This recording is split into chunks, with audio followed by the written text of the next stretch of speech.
Biblia explicada, un recorrido diario por las Sagradas Escrituras. Bien, hoy nos corresponde el análisis del capítulo número 33 del profeta Jeremías. Quiero invitarles a que podamos abrir nuestras Biblias y vamos a comenzar con el versículo número 1 que nos muestra la misma situación del capítulo 32. Jeremías está en la cárcel. Ahí en la cárcel hace una transacción de una compraventa con testigos y en algún momento recibe esta segunda revelación.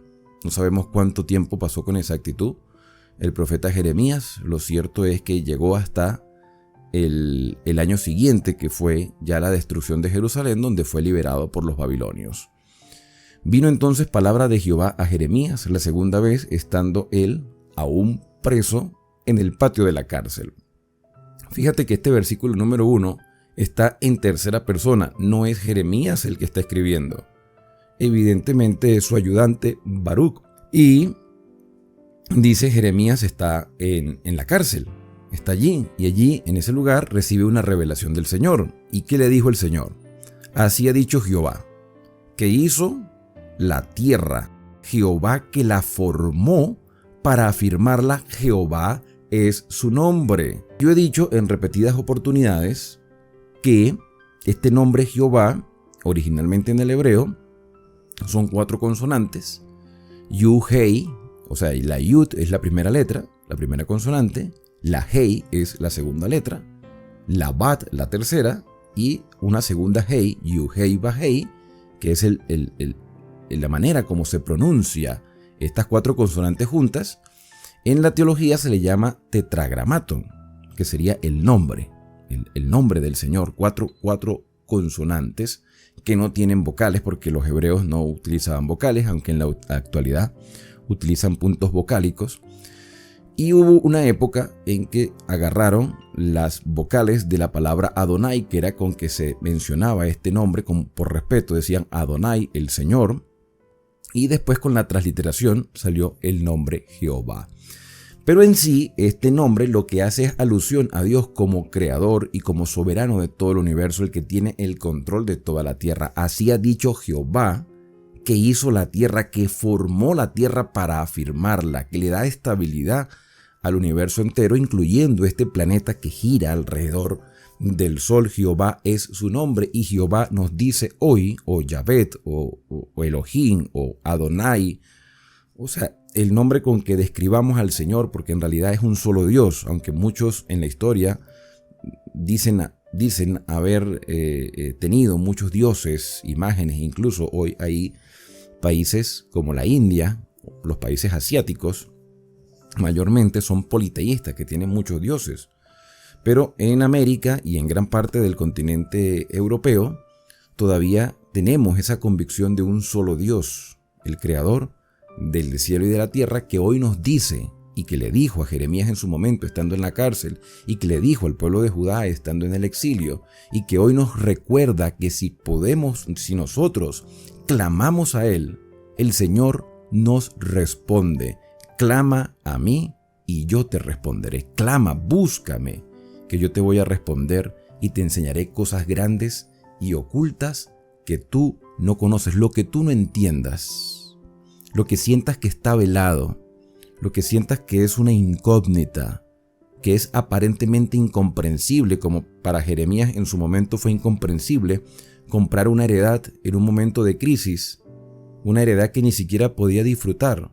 Y esas cosas que a veces en pequeños detalles y a grande escala, como los eventos proféticos y algunos temas que han sido un poco de perplejidad a lo largo de toda la historia, si tú clamas al Señor, si tú lo buscas de corazón, si tú te acercas a Él, el Señor no te va a dejar sin respuesta. Clama a mí y yo te responderé. Y te voy a enseñar cosas grandes y ocultas que en este momento tú no conoces. Porque claro, Dios tiene cosas que son secretas. Las cosas secretas, dice Deuteronomio 29:29, le pertenecen a Dios, pero las reveladas son para nosotros. Y hoy tenemos una revelación. A través de toda la Biblia, Dios ha revelado su voluntad a través de toda la historia. haciendo una pausa en este versículo 3, quiero mostrarles el bosquejo de todo el capítulo. El bosquejo, como hicimos en el video anterior, en esta oportunidad está dividido en 3 partes. Los primeros 14 versículos donde el Señor habla de la renovación de las promesas. Fíjate que ya no se habla ahora de la destrucción.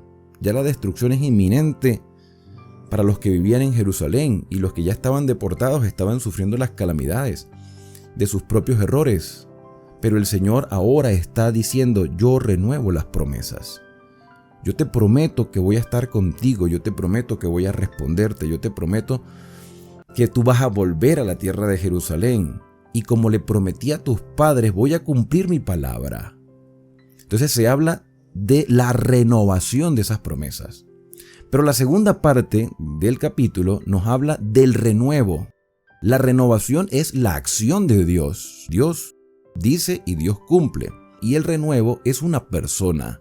El renuevo de justicia. Esto llega hasta el versículo 21 y ya a partir del versículo 22 se habla del cumplimiento indiscutible de estas promesas a través del renuevo que viene a cumplir los propósitos divinos aquí en la tierra. Dios prometió que enviaría la simiente de la mujer, es decir, que a través de la mujer, a través del descendiente de la mujer, que en su momento ella llegó a pensar será Caín, mi primer hijo. A través de esa simiente humana vendría el Mesías, el ungido, Dios hecho hombre que pagaría el precio del pecado de toda la humanidad. Fíjate que dentro de este bosquejo que les acabo de presentar, coloqué algunas citas principales, unos antecedentes a estas promesas del Señor.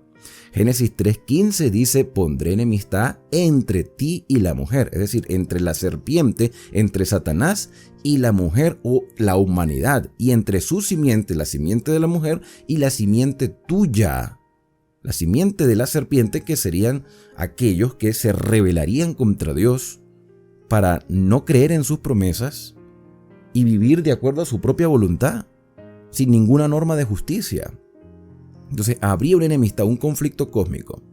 Y en el capítulo número 12, que ustedes ven allí de Génesis, los versículos del 1 al 3, si ustedes quieren, pues retroceden a sus Biblias, le ponen pausa al video y retroceden y se darán cuenta que Dios le dice a Abraham: por medio de ti, de tu simiente, serán benditas todas las familias de la tierra. Cuando estudiamos el libro de Isaías, también vimos esos detalles de el retoño o el niño que es nacido, que será su nombre admirable, consejero, Dios fuerte, Padre eterno, príncipe de paz. O también cuando leíamos ahí mismo en el profeta Isaías que se hablaba de una virgen concebirá y dará a luz un hijo. Entonces ese Emmanuel, Dios con nosotros, nos hace ver el cumplimiento de las promesas de Dios.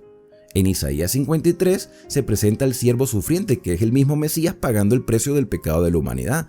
Como cordero fue llevado al matadero y como oveja delante de sus trasquiladores enmudeció y no abrió su boca.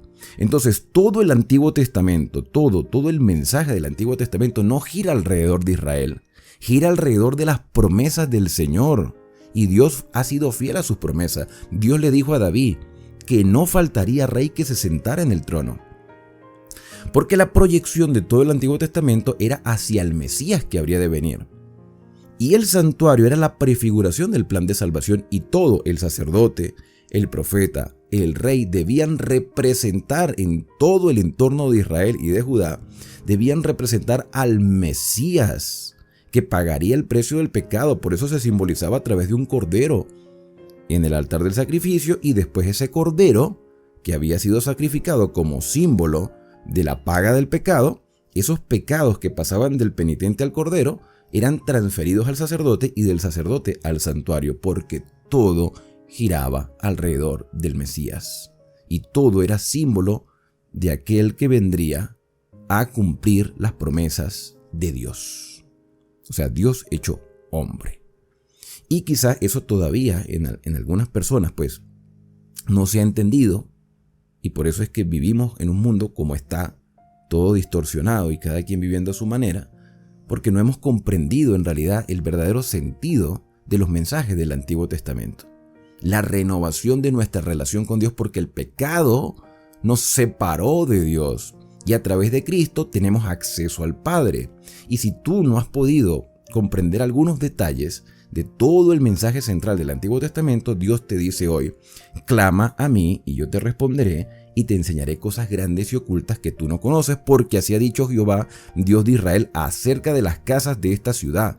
Y ya volviendo al contexto, el Señor dice: de las casas de los reyes de Judá derribadas con arietes y con hachas, porque vinieron para pelear contra los caldeos, para llenarlas de cuerpos de hombres muertos, a los cuales herí yo con mi furor y con mi ira, pues escondí mi rostro de esta ciudad a causa de toda su maldad. He aquí que yo les traeré a ustedes, que están viviendo en esta adversidad, que perdieron de vista el mensaje central, que se separaron de Dios, que están sufriendo las consecuencias, que vivieron a su manera y se centraron más en las cosas materiales o en sus propios deseos, o incluso le daban más valor a los símbolos que al verdadero significado de esos símbolos. Ustedes que están sufriendo, yo les prometo, dice el Señor, que les traeré sanidad y medicina y los curaré y les revelaré abundancia de paz y de verdad. Abundancia de paz les voy a revelar para que ustedes tengan tranquilidad, para que tengan seguridad de saber de que yo siempre he estado con ustedes y siempre los estoy buscando a ustedes.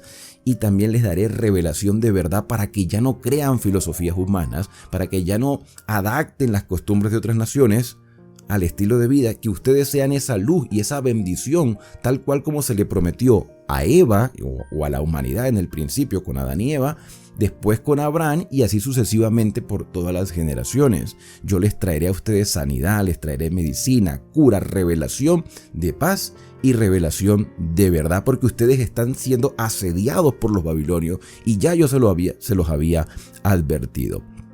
Antes de seguir avanzando, y esto también lo mencionamos en el capítulo anterior, que los babilonios estaban atacando la ciudad, y se menciona aquí un instrumento de guerra llamado arietes. Los arietes, y lo voy a colocar aquí en pantalla para que lo vean, es una máquina de uso militar. Ahí ustedes pueden ver una ilustración, esta máquina que se utilizaba en la antigüedad, y se empleaba para derribar paredes y puertas. O sea, los babilonios estaban afuera y estaban tumbando las puertas y las personas adentro preocupadas. Los arietes disponían de una viga extensa y un gran peso que en uno de los extremos se encontraba reforzada por una pieza metálica que solía estar diseñada en forma de cabeza de carnero. Eso eran los arietes. Imagínense la preocupación del pueblo de Judá teniendo los babilonios, y el profeta Jeremías recibe esta revelación para confortarles. Yo les voy a traer a ustedes sanidad, medicina. Lo que ustedes están pasando es doloroso, pero tomen en cuenta que yo no los voy a abandonar.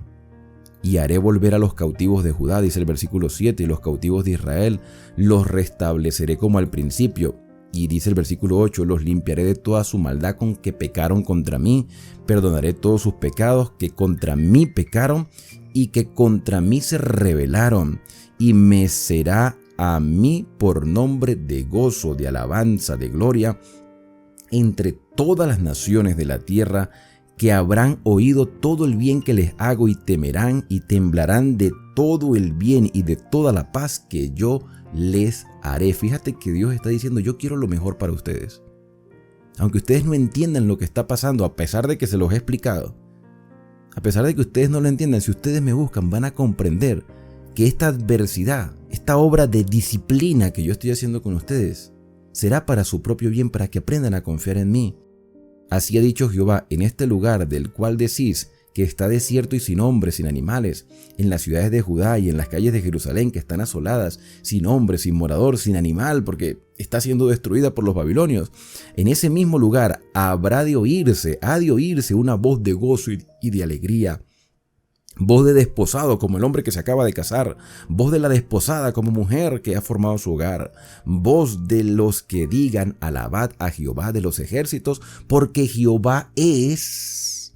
Y fíjate las características: Jehová es bueno. La gente entenderá que Jehová es bueno, porque para siempre su misericordia. Voz de los que traigan ofrenda de acción de gracia, que dirán: Señor, gracias por todo lo que has hecho por nosotros.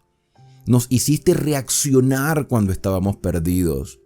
Nos diste a entender tu voluntad y a pesar de los momentos dolorosos, nos dimos cuenta de que tú estuviste a nuestro lado siempre, que fuimos nosotros los que nos alejamos de ti.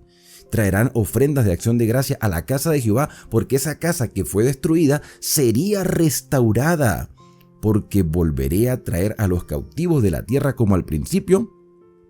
Así ha dicho Jehová. Versículo 12. Así ha dicho Jehová de los ejércitos. En este lugar desierto, sin hombre, sin animal, y en todas las ciudades aún habrá cabañas de pastores que hagan pastar el ganado. Habrá abundancia, habrá prosperidad, habrá mejoramiento, habrá protección. Y en las ciudades de las montañas, en las ciudades de Cefela, en las ciudades del Negued, en la tierra de Benjamín, alrededor de Jerusalén, en las ciudades de Judá, aún pasarán los ganados por las manos del que los cuente. Así ha dicho Jehová. Y aquí vienen días, dice Jehová, en que yo confirmaré la buena palabra que he hablado. He hablado de la casa de Israel y de la casa de Judá. Entonces, estos primeros 14 versículos hablan de esa renovación. Dios promete que eso va a suceder. Como tan seguras fueron sus promesas en el pasado, así serán sus promesas en el presente y en lo porvenir. Y esto, hermano, debe motivarnos a nosotros, porque hay cosas que seguramente no entendemos. No entendemos por qué sigue habiendo tanto dolor, tanta maldad, tanta muerte, tanta enfermedad, tantas adversidades dentro incluso de nuestras congregaciones, tanto odio, tanta estafa, tanta mentira, tanta traición. ¿Por qué no entendemos lo que está pasando? Necesitamos profundizar en las revelaciones del Señor y entender que Él ya había dicho que esas cosas pasarían. Por eso necesitamos la renovación del corazón, por haberse multiplicado la maldad, dijo el Señor Jesús. El amor de muchos se enfriará, pero el que persevere hasta el fin, ese se salvará. Porque cuando Cristo venga, el mundo será como en los días de Noé. La gente estará comiendo, bebiendo, casándose y dándose en casamiento. Y ellos no entendieron hasta que vino el diluvio y se los llevó a todos. Pero tú y yo sí podemos entender. El libro de Daniel dice, los impíos, las personas que se apartan del Señor, no entienden nada. Pero los entendidos comprenderán. Tú vas a comprender el plan de Dios, pero Dios te dice en esta mañana, clama a mí y yo te voy a responder. Te enseñaré cosas grandes y ocultas que tú en este momento no conoces, pero las conocerás. Dios no te va a dejar sin revelación. Dios no te va a dejar en tinieblas. Y eso, hermanos, debe fortalecer nuestra fe cada día. Debe ayudarnos a ser perseverantes. Aquí está la perseverancia de los santos, los que guardan los mandamientos de Dios. Entonces ahora vamos a hablar del renuevo, de la persona que hace la renovación, que implanta la justicia y que cumple las promesas de Dios. Dice el versículo 15, en aquellos días, en aquel tiempo, haré brotar a David un renuevo de justicia, tal cual como el Señor prometió en el pasado que de la simiente de Abraham, de la simiente de David, vendría el Mesías. Y ese renuevo de justicia es el Mesías, el tan esperado, pero que en algún momento la gente lo olvidó y se concentró en otras cosas. Bueno, entonces vendrá el renuevo de justicia, y ese renuevo de justicia, que es Cristo, hará juicio y justicia en toda la tierra. Dice en toda la tierra, no solamente en Judá y en Israel, sino en toda la tierra. Y en aquellos días Judá será salvo y Jerusalén habitará segura, y se le llamará Jehová justicia nuestra. Dice el versículo número 17, porque así ha dicho Jehová, no faltará a David varón que se siente sobre el trono de la casa de Israel. Aquí hay una confirmación de la promesa. Pero hermanos, la historia nos dice, la historia nos confirma que no se ha sentado desde el último, desde Ezequías, no se ha sentado en el trono de Judá ni de Israel. Es decir, no ha habido rey que gobierne los territorios de Israel que sea de la simiente de David. No lo hay. ¿Qué pasó? ¿No se cumplieron las palabras del Señor? ¿Hubo de nuevo rebeldía por parte de aquellos que decían ser sus seguidores y no se cumplieron las promesas? ¿Qué sucedió? ¿Por qué si los judíos retornarían 70 años después del cautiverio, por qué no se estableció de nuevo el reino? Porque no podemos ignorar las profecías de los otros siervos del Señor que también están descritas en la Biblia, como las profecías de Daniel, por ejemplo. profecías de Daniel en el capítulo 2, a través de un sueño que tuvo el rey de Babilonia, el mismo rey que está haciendo todas estas deportaciones, tuvo un sueño donde Dios le dice que vendrán reinos sucesivos, que después de él vendrá otro segundo reino, un tercer reino y un cuarto reino como el hierro fuerte, hasta que por fin se establezca el reino universal de Dios, que será un reino eterno que jamás será destruido. A Jeremías y a Daniel se le dieron revelaciones en el mismo tiempo, y estas dos revelaciones unidas nos muestran todo el plan de Dios dentro de la historia. La historia nos dice que después de Babilonia, después del imperio babilónico de Nabucodonosor y sus descendientes, vino un segundo reino llamado el imperio de los medos y los persas. Después vino un tercer reino, el de Alejandro Magno, el de los griegos o los helenistas, hasta que llegaron los romanos y se establecieron por todos los territorios de Europa y gran parte de Asia y África. Tomaron todos esos territorios, el imperio romano, y ese fue el imperio que estaba establecido cuando el Mesías vino a la tierra. Cuando Jesús llegó a este mundo, cuando Dios se humaniza para pagar el precio de la humanidad, para cumplir una obra de salvación, estaba el imperio romano. Y esa era la indicación, o sea, todos esos reinos sucesivos era la indicación de que el Mesías estaba por venir. Si nosotros vamos al libro de Daniel, tú te pones a ver que Daniel estaba preocupado porque ya estaban llegando los 70 años y él después recibe una revelación donde Dios le dice que pasarán 2300 años para la purificación del santuario. Daniel no lo entendió en su momento y buscó a Dios en oración. Parte del capítulo 9 es una oración por parte de Daniel y el Señor le dice, mira, Daniel, versículo 25, sabe pues y entiende Daniel que desde la salida de la orden para restaurar y edificar a Jerusalén, porque estaba destruida todavía, hasta el Mesías príncipe habrá un periodo de tiempo de 7 semanas. También un periodo de tiempo de 62 semanas. Juntos, 7 y 62 son 69. Y después dice el versículo número 26, después de las 62 semanas, se le quitará la vida al Mesías. O sea que el Mesías vendría a morir, según lo que dice el versículo 26. Y la última semana de las 70 que habla este mensaje, porque son 70, 7, 62 y una última semana, confirmará el pacto con muchos. A la mitad de la semana hará cesar el sacrificio y la ofrenda. O sea que son 70 semanas proféticas y dentro de la profecía, no sé si esto les va a causar un poco a ustedes de confusión en este momento, pero en la profecía un día representa un año literal. En la profecía, en el mensaje profético, las profecías de tiempo, un día es un año. Y si estamos hablando de 70 semanas, estamos hablando de 490 días, 490 años. Desde que salga la orden para la restauración de Jerusalén hasta el Mesías habría 490 años. Esos 490 años donde gobernaron los medos persas, los griegos y los romanos. Terminaron los últimos profetas y hubo un periodo de tiempo en que aparentemente no había revelación, al cual se le llamó periodo intertestamentario. Esto está lleno de historia, ¿sí? Y mucha historia. Y hay otra cita más dentro del Antiguo Testamento, en el profeta Ageo, en el capítulo número 2, en el versículo número 7, donde habla acerca de la restauración del templo, donde se le pregunta, ¿quién ha quedado? Versículo 3. ¿Quién ha quedado de vosotros que haya visto esta casa en su primera gloria, como la veis ahora? ¿No es ella como nada delante de vuestros ojos? Se menciona a Zorobabel, que era un príncipe, pero por sobre todo se menciona al deseado de todas las naciones. Vendrá el deseado de todas las naciones y llenaré de gloria esta casa, ha dicho Jehová. ¿Y quién es el deseado de todas las naciones? Pues el Mesías. Entonces, cuando nosotros leemos en Jeremías 33 que vendría un renuevo y que no faltaría rey que se sentara en el trono de Judá o en el trono de David, y vemos que la historia nos dice que no se sentó más ningún otro rey después de Sedequías, la referencia más directa a este cumplimiento de promesa era la venida del Mesías. Entonces, si no hay rey sentado en el trono es porque el Mesías o ha llegado o está llegando, llegará muy pronto. Y esto debía despertar a las personas a decir, oye, estamos viviendo en los últimos momentos antes de que el Mesías venga. Porque hasta el día de hoy, hasta pleno siglo XXI, no hay rey que se haya sentado en el trono de David después de Sedequías. Los gobernantes que han habido han sido gobernantes que no tienen nada que ver incluso con el judaísmo.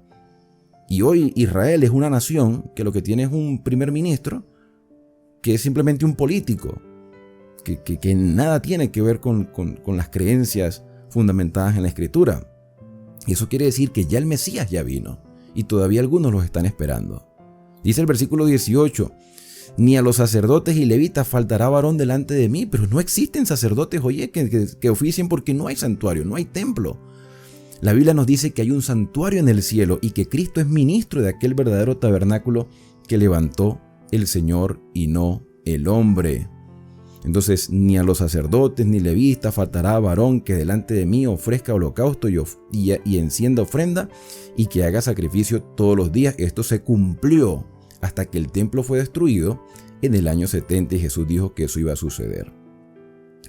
Entonces dice el versículo 19, vino palabra de Jehová a Jeremías diciendo, así ha dicho Jehová, si pudieres invalidar, y aquí a ver si ya comienza, bueno, a partir del versículo 22 comienza la tercera sección. Entonces el versículo 20 dice, si pudieras invalidar mi pacto con el día y mi pacto con la noche, de tal manera que no haya día ni noche a su tiempo, podrá también invalidarse mi pacto con mi siervo David, para que deje de tener hijos que reinen su trono, y mi pacto con los levitas sacerdotes, mis ministros. Si no existe el día, si no existe la noche, si la tierra deja de girar alrededor del sol, entonces eso quiere decir que Dios no cumplirá sus promesas. Pero hoy sale el sol, hoy se oculta el sol con seguridad, y el pueblo de Judá debía tener claridad de que así como el día sale, como el sol sale, como el sol se ve, como el día aclarece y como la noche nos presenta el término de un día, así también se cumplirían las promesas del Señor. Y si no se cumplieron, es porque hubo una fragmentación del pacto por parte de la humanidad. O porque realmente ya se han venido cumpliendo y no nos hemos dado cuenta de que el cumplimiento ya se ha efectuado. Versículo 22, y aquí comienza entonces la tercera parte, como no puede ser contado el ejército del cielo, ni la arena del mar, no se puede medir, no se puede medir la arena del mar, así multiplicaré a la descendencia de David, mi siervo, y a los levitas que me sirven.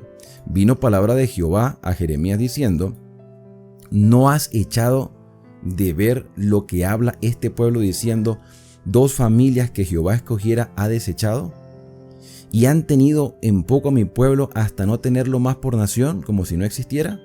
2 familias, Judá e Israel, separados. No, ya no pueden estar separados. Ahora seremos un solo pueblo, como dijo el apóstol Pedro en su carta. Nosotros ahora somos real sacerdocio, nación santa, pueblo adquirido por Dios para que anunciemos las virtudes de aquel que nos sacó de las tinieblas a la luz admirable. Ya no podrá haber separación en el pueblo de Dios. Por eso necesitamos, hermanos, unirnos como hermanos en una misma fe, una misma esperanza y una misma convicción. Versículo 25, así ha dicho Jehová, si no permanece mi pacto con el día y la noche, es decir, si no sale el sol, si no se oculta, si no sale la luna, si la tierra no sigue girando, si no se cumple eso todos los días, si yo no he puesto leyes sobre el cielo y la tierra, que son estas leyes naturales, entonces así también desecharé la descendencia de Jacob y de David mi siervo. Como tan seguro que es que el sol sale todos los días, así tan seguros serán las promesas de Dios. También desecharé la descendencia de Jacob si no existiera el día, si no existiera la noche, si la tierra deja de girar. Así entonces también estas promesas ya no existirán. Pero el Señor aquí está confirmando de que sus promesas son seguras.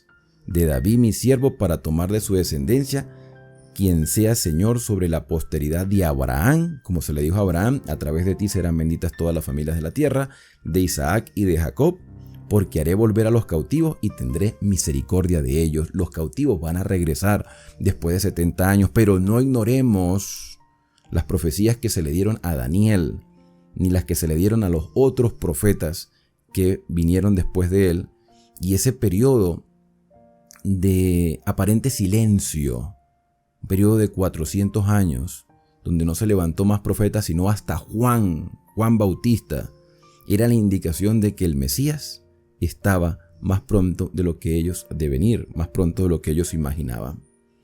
Y hoy, hermanos, nosotros estamos más cerca del retorno del Mesías a la tierra, de Cristo Jesús, ya no como un siervo sufriente, sino como un rey de reyes y un señor de señores, porque no ha faltado en el trono de David, rey que se siente en el trono.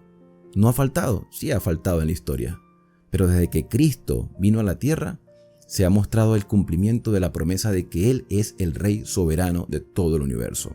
Él pagó el precio del pecado de la humanidad y cuando estuvo aquí en la tierra, la gente le decía Jesús, hijo de David, porque lo estaban reconociendo como el Mesías prometido en todo el Antiguo Testamento. Y eso, hermanos, debe fortalecer nuestra fe el día de hoy. Eso debe llenarnos de esperanza, porque si Dios cumplió sus promesas en el pasado, aunque hay cosas que quizás no entendemos, pregúntele al Señor y Él nos los va a aclarar, porque Él ya cumplió y sigue cumpliendo.